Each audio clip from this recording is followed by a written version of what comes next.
Shalom, Anda bersama kami dalam ringkasan Constant Connections untuk kuartal ketiga tahun 2020 yang bertemakan kembali ke masa depan. Dan ini adalah pelajaran kedua yang bertajuk Amaran Ribut. Pada kali ini saya bersama dengan Ray dan Nodli, ya. Dan saya mau bertanya kepada Ray, apa kabar Ray? Luar biasa hari ini. Amin. Ya, Nodli? Syukur baik-baik saja. Oke, terima kasih. Jadi puji Tuhan di atas semua kita baik-baik ya. Sebelum Nodli membacakan ayat inti pada kali ini, saya ingin memohon respon kepada kamu berdua ya.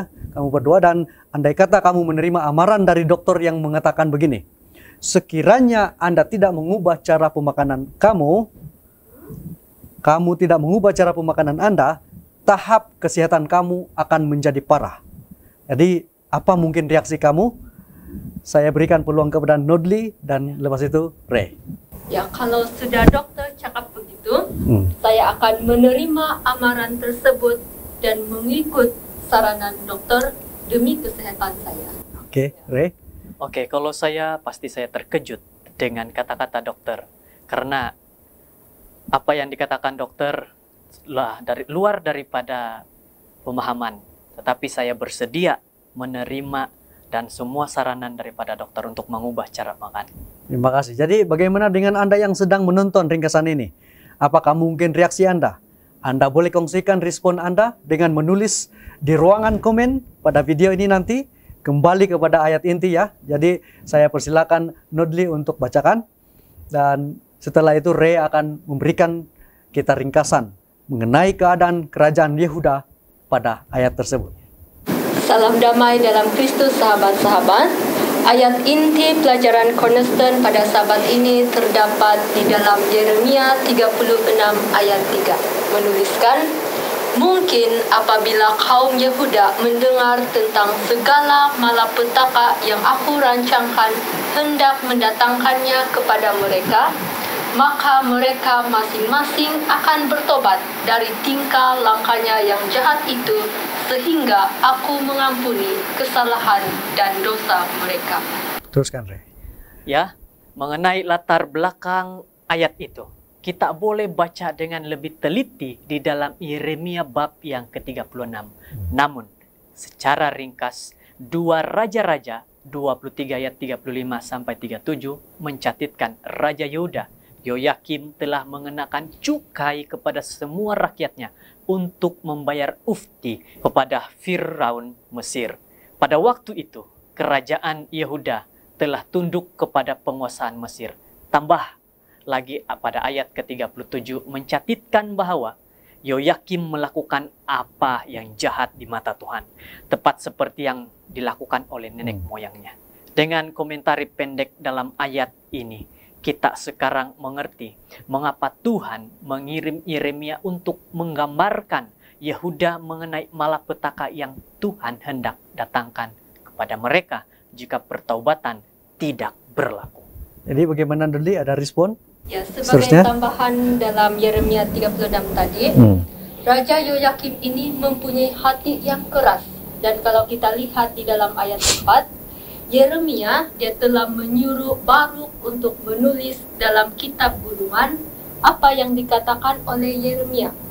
Perkataan itu ialah mengenai apa yang Tuhan telah firmankan kepada Yeremia. Baruk juga telah membacakan firman itu di dalam rumah Tuhan, di mana orang-orang Yehuda mendengar sewaktu mereka berpuasa. Dan setelah itu, amaran dari Tuhan itu telah sampai ke telinga Raja Yoyakim. Lalu Raja memerintahkan agar kitab gulungan yang ditulis oleh Baruk itu dibawa kepadanya dan dibacakan oleh seorang yang bernama Yehudi. Namun, apa yang terjadi dengan kitab gulungan tersebut? Pendeta Wizi pasti ada jawabannya. Persilakan, Pastor. Ya, terima kasih Nodli. Jadi, mari kita baca dalam Yeremia 36 ayat 23.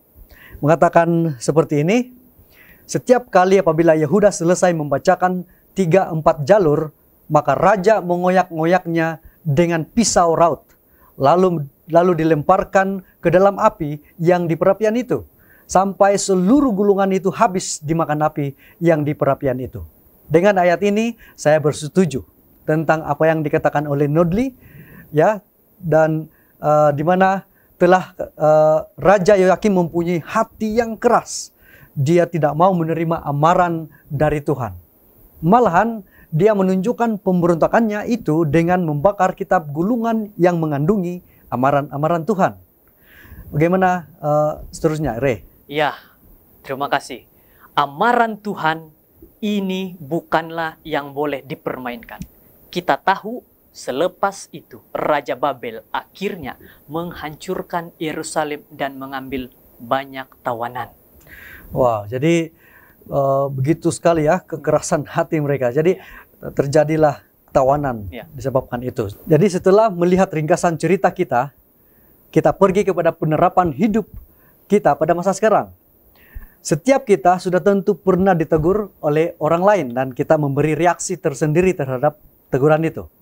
Mungkin ada waktu kita menerima dengan mudah, ya. Jadi, tetapi ada juga waktu di mana kita tidak mau mendengar dan berkeras dengan tindakan ataupun perbuatan kita. Namun, mari kita berfokus kepada teguran-teguran Tuhan yang tercatat di dalam Alkitab. Bagaimana seharusnya kita memberi respon kepada teguran atau amaran Tuhan. Dan mungkin Nodli dan Ray ada sesuatu yang boleh mereka kongsikan. Jadi saat ini saya mau memberikan peluang ataupun masa ini kepada Nodli. Apa responmu? Saya suka untuk mengongsikan sebuah ayat Alkitab yang terdapat di dalam 2 Tawarik 7 ayat 14 menuliskan demikian. Dan umatku yang atasnya namaku disebut, merendahkan diri, berdoa, dan mencari wajahku, lalu berbalik dari jalan-jalannya yang jahat, maka aku akan mendengar dari syurga dan mengampuni dosa mereka, serta memulihkan negeri mereka. Sahabat-sahabat, jika kita menyadari teguran Tuhan dalam hidup kita melalui firman Tuhan, kita harus bersedia untuk merendahkan diri di hadapan Tuhan. Dalam arti kata lain, kita meletakkan diri kita di bawah penguasaan Tuhan agar kita dibentuk semula, diubah, dan diampuni. Demikianlah seharusnya respon kita terhadap teguran Tuhan. Amin. Jadi mungkin Ray juga, apa responnya? Bagaimana respon yang terbaik? Bagi saya pula, ayat dalam Ibrani 3 ayat 15 seringkali menjadi ingatan saya. Ia berbunyi seperti ini. Tetapi apabila pernah dikatakan pada hari ini, jika kamu mendengar suaranya, jangan keraskan hatimu, seperti dalam kegeraman. Dalam memberi respon kepada teguran Tuhan, kita harus belajar untuk tidak terus-menerus mengeraskan hati kita. Apa maksud mengeraskan hati? Kita dengan sengaja tidak mau memperhatikan amaran Tuhan, kita sengaja menidakkan amaran Tuhan, kita sengaja mengolok-olokkan amaran Tuhan. Akibatnya, kita tidak lagi sensitif kepada suara Tuhan, sehingga merasakan diri kita benar dan tidak lagi merasakan keperluan besar untuk bertobat. Oh, terima kasih. Jadi sekali lagi kepada Nodli dan Ray, terima kasih. Saya sangat bersetuju dengan perkongsian kamu berdua. Dan saya ingin membaca petikan dari salah satu tulisan Ellen G. White dalam buku Step to Christ, muka surat 27. Memang benar bahwa manusia itu kadang-kadang malu terhadap jalan-jalannya yang penuh dengan dosa, serta meninggalkan kebiasaan-kebiasaan mereka yang buruk, sebelum mereka sadar bahwa mereka sedang tertarik kepada Kristus. Tetapi bila mana mereka mengadakan suatu usaha untuk memperbaharui dari satu kerinduan untuk melakukan yang benar, kuasa itulah yang menarik mereka. Jadi saudara-saudari yang kami kasihi, ternyata petikan ini memberitahu kita bahwa kuasa yang mengubah itu adalah kuasa siapa? Kuasa Yesus Kristus. Inilah jaminan kepada kita.